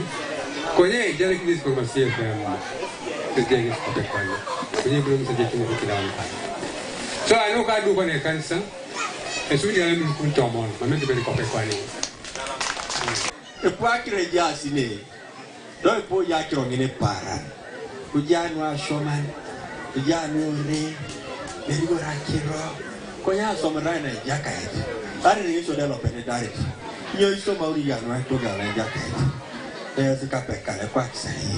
We pedal your mommy now, why? We won't be the job. Hallelujah. Amen. Look at the yes. Amen. I didn't understand a limuni bird in a copacana. I did go back to the Merate every day in Salem or the Kanya Data song. It doesn't look in the Kanya.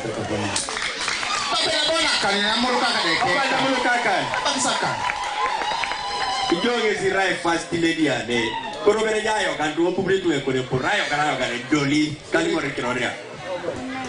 Hallelujah. Amen.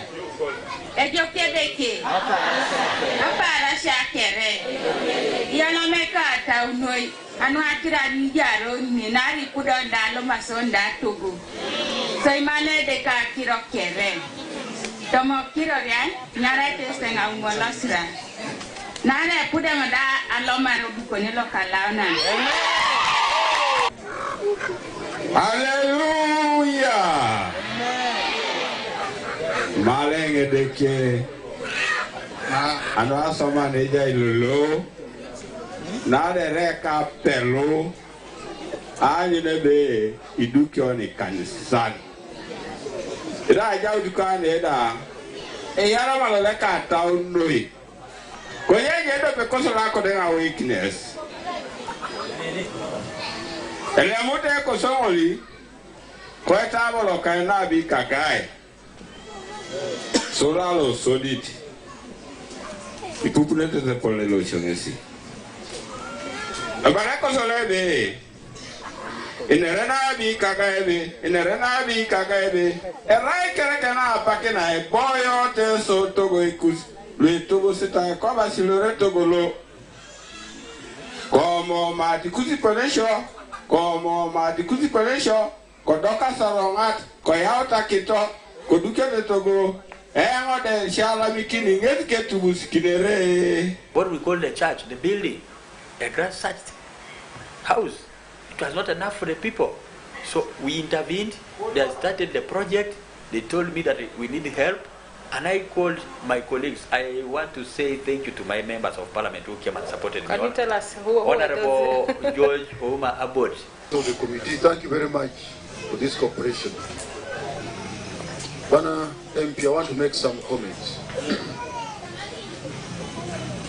Yesterday you came to my place and contributed a lot of money. I wanted you to translate. I want to bring some more.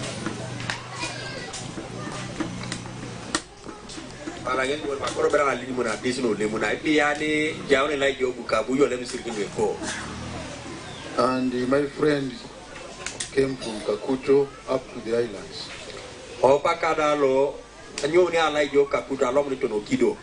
When I was asking him how much fuel he has used, he was talking about 450.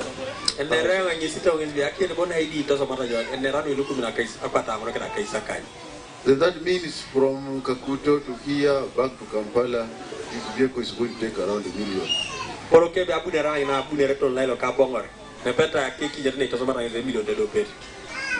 And when I was here, I've been receiving calls. The Ugandan MPs are not greedy. Sometimes we even buy ambulances. But is it the work of the MP to buy an ambulance? I've bought almost 5 boats in the waters. Is it my responsibility? So please take us as your servants. And continue praying instead of cursing. Sigulu people did not elect this person.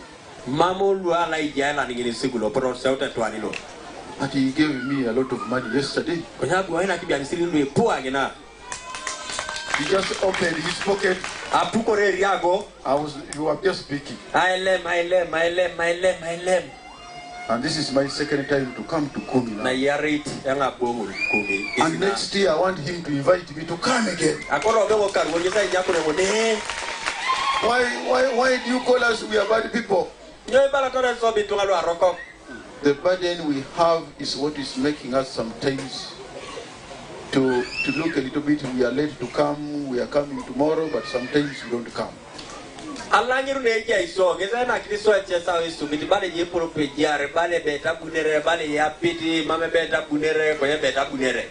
So thank you very much for giving us this very good welcome.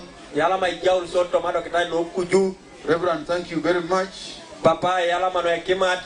And I want you, as we are going, we shall all come here and stand so that I get the blessing before I go. Because your word to us will make us prosper, will make us exist.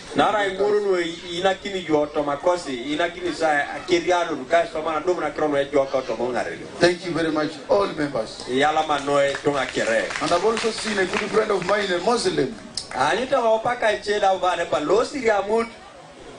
This is something good. Because religion unites us. One God, but with many names. The way you want to name him is the way you name him. When you go to the other place, they call him Lubanga. When you go to the Samias, Were. When you go to the Luos, Nyasai. Clear? When you go to Kiswahili, Mungu. So we are serving one God. The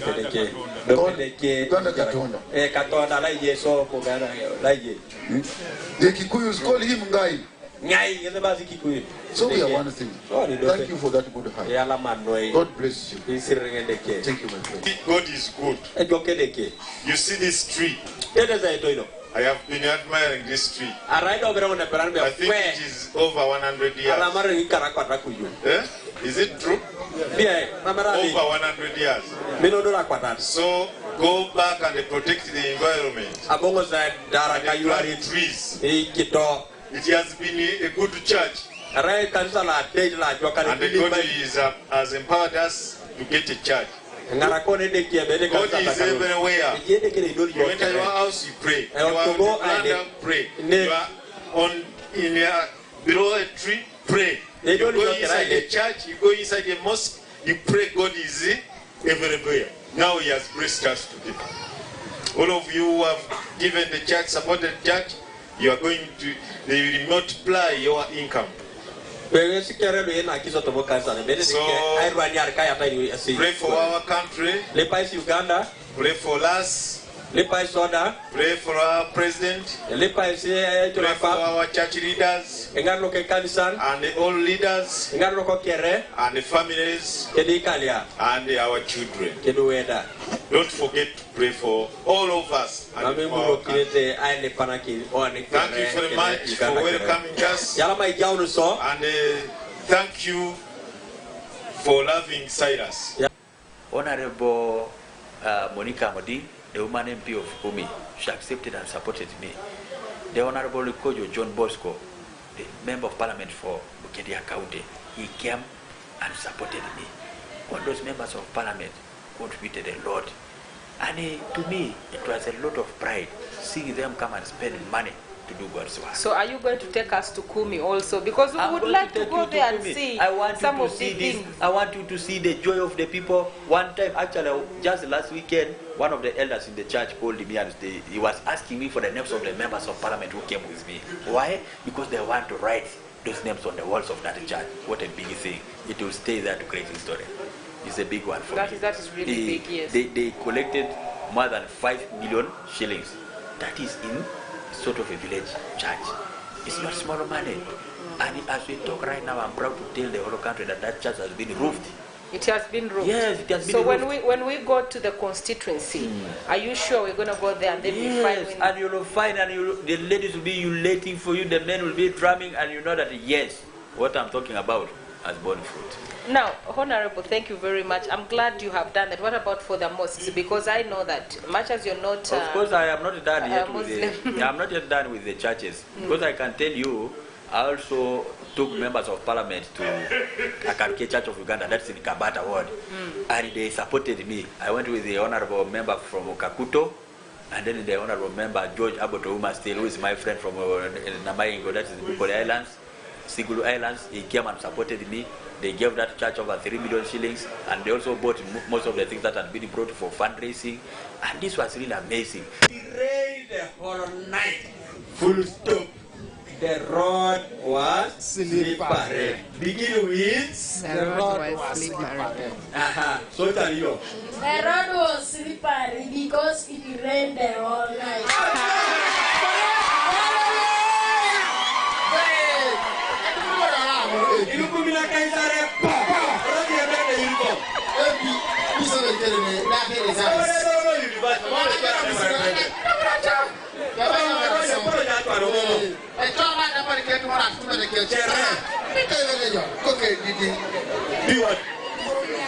Senior one.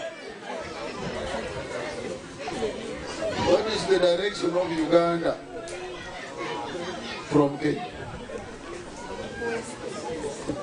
West. Hallelujah. You need these children are cutting us together. I'm not going to match you. Hallelujah.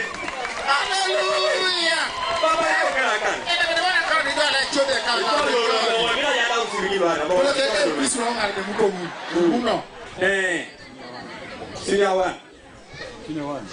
You know they are so bright. Maybe you tighten. How many countries make up East African community? There are major 3, but others 22. They would make it 5. But the East African community is made of 3 countries. You name them, all of them. Name all of them. Uganda, Kenya, Tanzania, Rwanda, Burundi. Only. Akaisari dopet amuno ngobe jauna ngaporo rikinga. Moja buni bera ngoboma ground and right now the president. So any party was there the kind of ringeso kidai dari Kyoto morot. Aboguna ngina abumba ngayata ringeso kanisa. Idare de kesi. Chama izi papa reverend isire ringetimo. Praise the Lord. A guest of honor and the team to LC5. I thank God for His mercy bringing you from all that far up to this place. On our culture, when a visitor comes, before we say bye to him or her, we have something to give. And now I have something to give to you before I say a prayer. Behind us we have some nuts, brown nuts. Papa is better sakai. This person of you is going to take one of these. Balas kel be ngini MP angari bere epuke do prene maido. Hallelujah. Ebalati musoka be ai mukama bokwe deke. Ai mukama. Arere. Half of the Christians of this country. Honorable Christopher, please come and receive. Please. Hey, let me get you. Please, Honorable Judge, you have a bag here of dinner. Please come. Please. Hey. So officially. Hey. So on behalf of the members of Parliament, we want to thank you so much. The church, thank you so much for the love and the gifts. But the way I see it, Reverend, thank you very much. And traditionally, if they give you a gift, you cannot refuse. But I suggest we share one bag. The rest, you sell them. That's our culture. They have given it to you. They want the indigenous to reach Kakuto. And they want the other to reach Mikingo. Hey, this is what starts the bondage, the serious bondage. you have a driver, so the driver also will get something here. So this one goes beyond fundraising. It is now an issue between Chotera and Ikumi. An issue between Namaigo and Ikumi.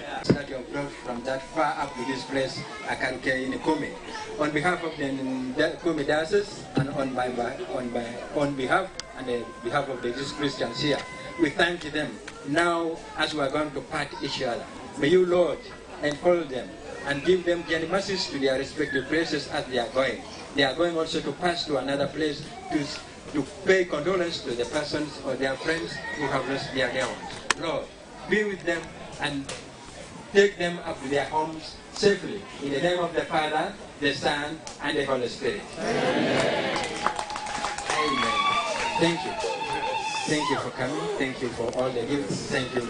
Thank you, God. Thank you for our visitors. Thank you. God bless you. Amen. And when we meet again, thank you too. Bye. Are you ready? Yeah. DJ enter.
But before we close our program, I would like to know, because as every person, in every job that we do, we have challenges.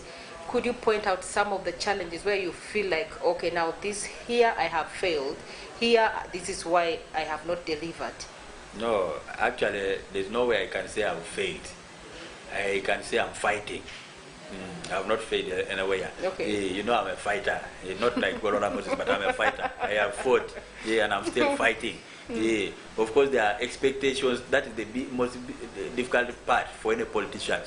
The expectations from the constituents vis-a-vis what you are able to deliver. The distinction between what you are supposed to do as a member of parliament by law vis-a-vis what you are doing as a person is something that most people who are in politics must be able to deal with. It is the current situation that is stormy, and everybody has to fight on how to bring this dust down. It is not easy.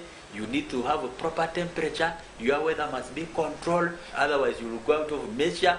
You will end up bubbling. You will say what you ought not to say. Otherwise, for me, I feel the right person for the seat for Kumi municipality is me, because I have the qualities to control the temperature, the weather, politically. So that brings me to another question. I can deal with it. I am So, ready. I am a fighter. I continue fighting. And I feel... So, Honorable, thank you very much for really explaining to us and accepting that you also have a challenge as a member of parliament. But based on what you have said, could you just in brief tell us what are those roles of a parliamentarian, so that our people get to hear from you, not from me, and then you say where the line should be drawn? Yes, as a member of parliament, when you go to the constitution, you'll always find it clearly written. One, we are supposed to do the representation. Not the whole constituency is supposed to come and sit in the parliament. We are annoyed with this, we want this. No, they need one single voice, and that is the voice. I am the voice of the constituency in the house. I'm telling government what those people, what my people need. So the representation role, officially, is my duty. Two, I am supposed to do the work of legislation, making laws that help our country to run well. But when you are making those laws as well, we consult with the people, in consultation with everybody, so that we make adequate laws. The other issue is carrying out the oversight role, making sure that whatever government has put in place to help the people reaches to the people properly, in a procedural manner that is acceptable. It is my duty as a member of parliament, making sure that I carry out the what? Oversight. But also the other thing is budget appropriation, to make sure that when we get into the government basket. We appropriate money according to the priorities that touch the realities on the ground with the people. We get the feel of the people, we feel the heat, then we decide if the problem is the health.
Tuesday, the 24th day of September 2019. Hello there and welcome to News Tonight. First though, let's have a look at our top stories.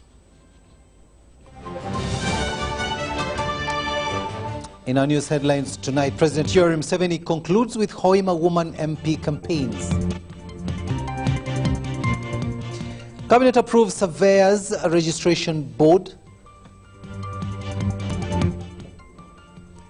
UNEB nabs teachers vending primary leaving examination exams.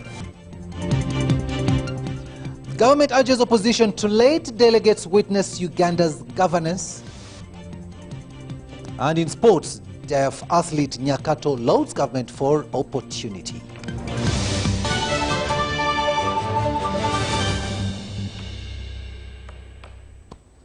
Hello there and welcome once again. We are glad that you've chosen UBC TV to be your channel of choice. On sign language, it is Mogalu Mohammed and I am Edward Rukidi Kijanangama. And let's get started. President Yoweri Museveni has asked the people of Hoima district to note that conducting an election is not a simple task, but one with challenges. And I quote, "I have come here in Hoima district for a by-election campaign, and I ask you for a well-organized, peaceful election. I urge the people of Hoima district, therefore, to vote NRM for several reasons based on government's achievements, namely strategic unity without divisive political lines, formation of national army, economic development, and wealth creation policy plans at household levels." Take a watch.